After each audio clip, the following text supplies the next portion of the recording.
Hashtag they called my sustainable fashion line a joke. Now they're desperate to partner. The sleek glass walls of my Manhattan office offered a perfect view of the city skyline, but my attention was fixed on the email lighting up my screen. The 15th partnership proposal from Olivia Bennett Designs. My cousin's latest attempt to attach herself to the success she once mocked. Ms. Parker? My assistant Mia's voice came through the intercom.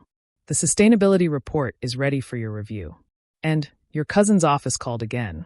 I smiled, clicking mark as pending on Olivia's email, just like I had with the previous 14. Let them wait, Mia. We've got more important things to focus on. 3 years ago, at our grandmother's birthday dinner, Olivia had loudly proclaimed that my sustainable fashion concept was cute but completely unrealistic. The whole family had laughed, watching me sketch designs for biodegradable textiles on napkins while they discussed real business.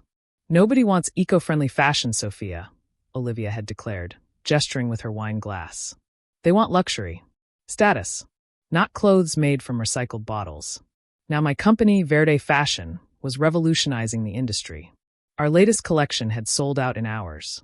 Our waiting list stretched months long. And our market valuation had just hit $900 million. I picked up the magazine on my desk, the latest issue of Vogue featuring our new line. The cover model wore a gown made entirely from reclaimed ocean plastics and sustainable bamboo fiber. It looked like liquid starlight. My phone buzzed, a text from my mother. Olivia's mother called. Says you're being stubborn about the partnership. Family should help family. I thought about all the family dinners where they'd dismissed my bizarre ideas about sustainable luxury. All the times they'd told me to join Olivia's traditional fashion house instead of wasting time on environmental concerns. Mia appeared in my doorway, tablet in hand. The numbers from the latest collection just came in. We've prevented 50,000 tons of plastic from entering landfills and oceans. And the bamboo regeneration project in Indonesia is ahead of schedule. These were the metrics that mattered to me. Not just profit margins, but positive impact. Every piece we created had to meet 3 criteria: beautiful design, environmental responsibility, and social benefit. I stood, walking to the window. Below, crowds streamed into our flagship store, the one Olivia had said would never attract serious fashion buyers. Now it was the most photographed retail space in Manhattan, its living walls and solar glass making it as much an environmental statement as a fashion destination. Should I prepare a response to your cousin's proposal? Mia asked. I turned, catching my reflection in the glass. I wore one of our earliest designs, a blazer made from recycled fishing nets and organic cotton. The same design Olivia had called hippie couture at a family wedding. Not yet, I said. Let's see if she figures out what we're really building here. The journey from concept to success hadn't been easy. I'd started in my tiny apartment, experimenting with sustainable materials while working as a design assistant. Every spare dollar went into research and development. Every free moment spent studying textile innovation and environmental science. My family thought I was having a breakdown when I quit my job at a prestigious fashion house to focus on Verde. You're throwing away a real career for some green fashion fantasy, my aunt had said, echoing Olivia's concerns. But I'd seen something they hadn't: a growing consciousness among consumers, a desire for luxury that didn't cost the earth. While they were clinging to traditional methods, I was pioneering new ones. My computer chimed, an alert from our material innovation lab. The team had achieved another breakthrough in biodegradable sequins. Another impossible task accomplished while the industry giants weren't looking. Mia knocked again. Your grandmother's here. She doesn't have an appointment, but send her in. Grandma Elena entered slowly, her elegant frame still carrying the grace of her years as a fashion designer. She'd been the only one who didn't laugh at my ideas, though she'd had her doubts. I saw the Vogue cover, she said, settling into a chair.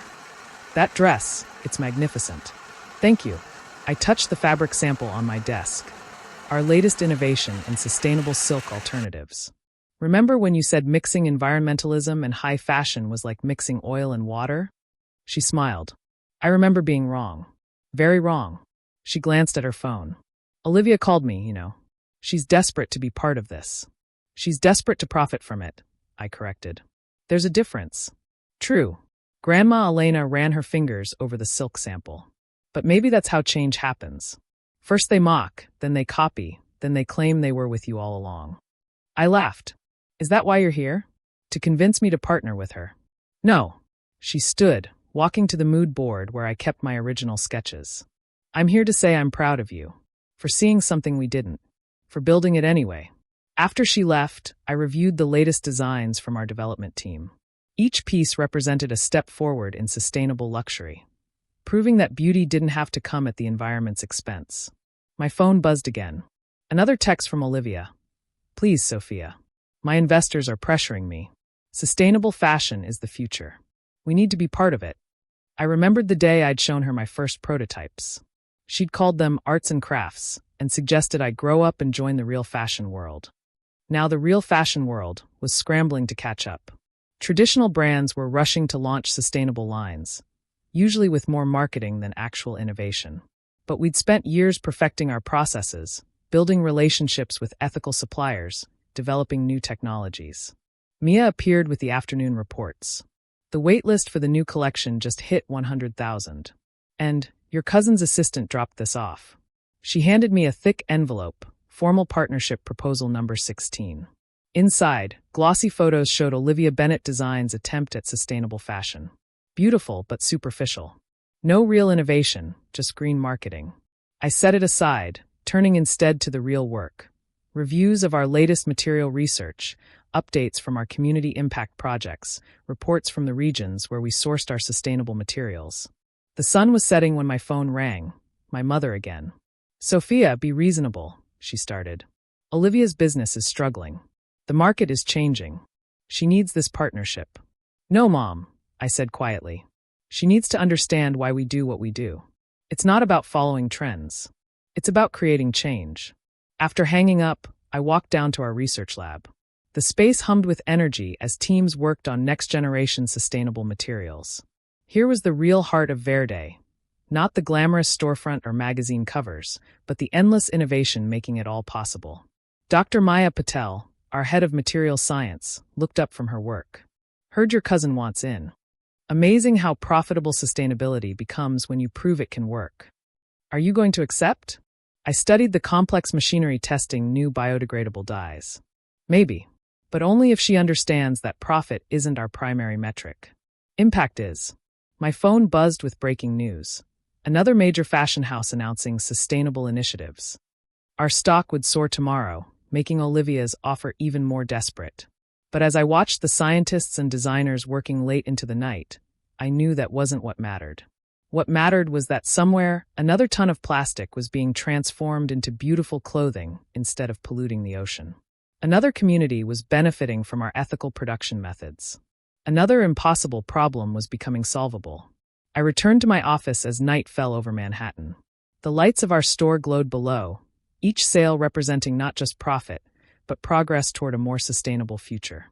Mia had left one last document on my desk, our latest impact report. Not just sales figures, but environmental metrics. Tons of waste diverted from landfills.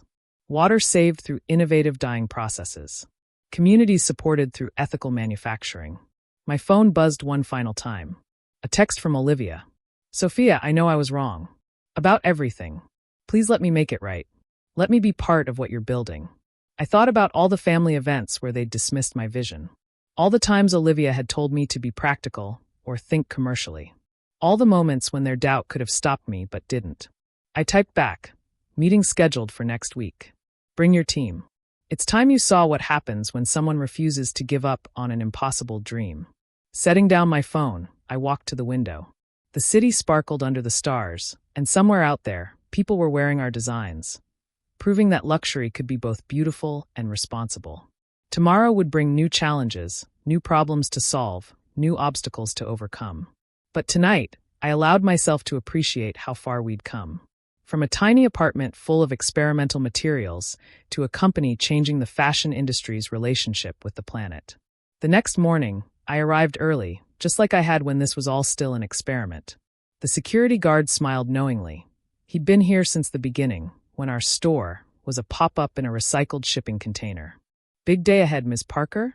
I nodded, watching the first customers line up outside. Every day we're changing the industry is a big day, Tony. My office looked different in the morning light. Awards lined the walls, sustainability prizes, innovation honors, recognition from environmental organizations worldwide. But my favorite display was simpler. A framed piece of the first sustainable fabric I'd ever created, alongside the napkin sketches from that family dinner where everyone had laughed. Mia arrived with my schedule. Your cousin's assistant called again. They want to move up the meeting. Let them wait, I said. Some things can't be rushed. I opened my laptop, reviewing the overnight sales data. Another collection sold out, another waiting list formed, another step toward proving that sustainable fashion wasn't just viable. It was the future. A notification popped up, another major magazine requesting an interview. They wanted to know the secret behind Verde's success.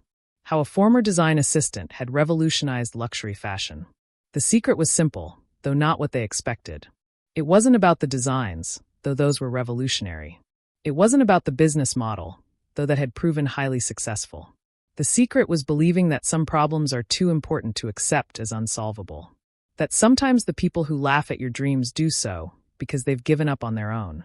My phone buzzed with a message from our Indonesian bamboo supplier. Another community had joined our regenerative agriculture program, turning former waste sites into sustainable fiber sources. This was why we did it. Not for the billions in valuation, not for the magazine covers, not to prove the doubters wrong. We did it because the fashion industry needed to change, and someone had to believe it was possible. I picked up a swatch of our latest fabric innovation. Soft as silk, but made entirely from recycled materials. Sometimes I took these to design schools, showing students that luxury could be redefined. That sometimes the most powerful thing you can do is refuse to accept impossible as an answer. Mia appeared in the doorway. Ready for the morning briefing? I stood, taking one last look at the city. At the store where we were proving that fashion could be both beautiful and responsible. At the future we were building while others were saying it couldn't be done. Ready, I said. Let's go change some minds. Because sometimes the best revenge isn't proving others wrong. It's proving yourself right. And sometimes, just sometimes, it's showing the world that the dreams they laughed at were worth believing in all along. The end.